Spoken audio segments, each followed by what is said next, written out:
नाही, मी आज कोल्हापूरच्या बैठकीपासून इथे येईपर्यंत मला या विषयावरती माहिती नाही.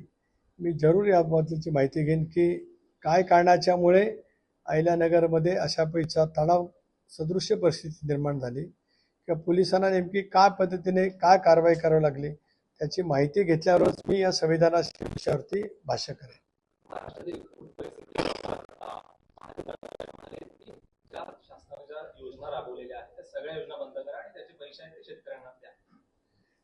एक बाब नक्की आहे की या पूरग्रस्त परिस्थितीचा प्रचंड पैसा अनुभव 89 सालापासून रायगड जिल्ह्यातल्या जनतेने वेगवेगळ्या तालुक्याच्या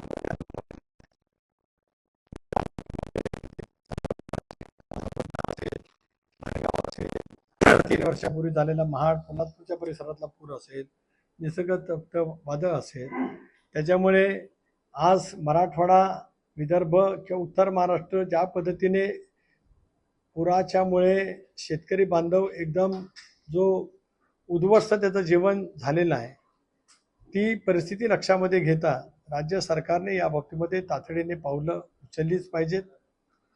योजना बंद कराव्यात ही भारत सरकारच्याकडे या देशाचे कर्तबगार प्रधानमंत्री नरेंद्र मोदी साहेब, अमित भाई यांच्याकडेच हे आपत्ती व्यवस्थापन गृहमंत्री या नात्याने त्यांच्याकडे विनंती करून आपण भारत सरकारच्याकडून सुद्धा या सगळ्या आपत्तीच्या कालावधीमध्ये मोठ्या प्रमाणावरती निधीची मागणी करू शकतो. राष्ट्रवादी काँग्रेस पक्ष म्हणून प्रदेशाध्यक्ष म्हणून माझी स्वच्छपणाची मागणी आहे की आज प्रचलित NDRF किंवा SDRFचे जे निकष आहेत या संदर्भामध्ये एक निकष भारत सरकारने नक्की केलेत, त्याला NDRF म्हटलं जातं, राज्य सरकारने केले त्याला SDRF म्हटलं जातं.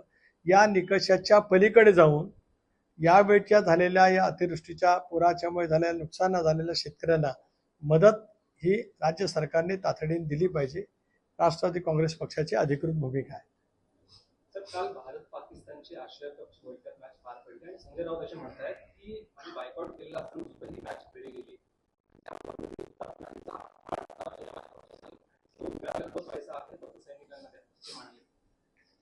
एक असं आहे की बायकॉट संजय राऊतांनी कुठे केला मला माहीत नाही. सामना तिकडे दुबईला खेळला गेला. बायकॉटचा अर्थ बहिष्कार. समजा आता आपली पत्रकार परिषद आहे, समजा कोणाला यायचं नसेल तर तो इथे होईल ना. आता इथे कोण ना आलं म्हणून राहायला बहिष्कार असं म्हणून तर काय होत नसतं ना. म्हणजे माझ्या सांगण्याचा मतीचा अर्थ वेगळा आहे. दुसरा भाग असा की बाब खरी आहे की ज्या पद्धतीने पहलगाम चालना झाला त्याला अतिरेकी स्थळ ज्याला आपण अड्डे म्हणू शकतो, मोदी साहेबांच्या नेतृत्वाखाली पाकिस्तानमध्ये जाऊन भारतीय सैन्य दलाने, तिन्ही सैन्याच्या सैन्य दलाने त्यांच्या सेनाप्रमुखाच्या नेतृत्वाखाली पूर्णपणाने उद्ध्वस्त केले. यापुढे सुद्धा तीच भूमिका भारत सरकार खेळणार आहे अशी स्वच्छपणाची भूमिका पंतप्रधान नरेंद्र मोदी साहेबांनी, राजनाथ सिंग संरक्षण मंत्री आहेत, अमित भाई आज गृहमंत्री आहेत, त्यांनी मांडलेली आहे. त्यामुळे या बाबतीमध्ये बिलकुल तडजोड असण्याचं काही कारण नाही. आता खेळ ते सुद्धा दुसऱ्या देशामध्ये खेळला गेला त्याबद्दलची भूमिका मी समजू शकतो, त्याच्यात दुमत असं काही कारण नाही. अशा वेळेला प्रत्येक गोष्ट वेगवेगळ्या पद्धतीने राजकीयदृष्ट्याच उल्लेख करणं हे काही योग्य असं मला वाटत नाही. शेवटी आंतरराष्ट्रीय स्तरावरती ज्या काही शक्यता असतात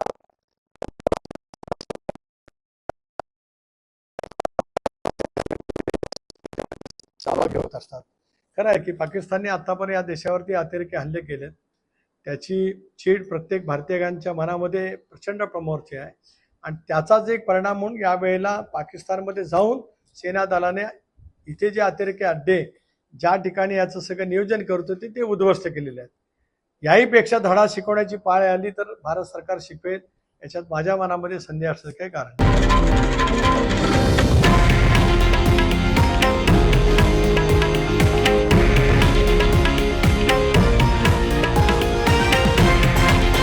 हे आहे देशातील नंबर 1 न्यूज नेटवर्क आणि आपण पाहत आहात TV9 मराठी, एकमेव.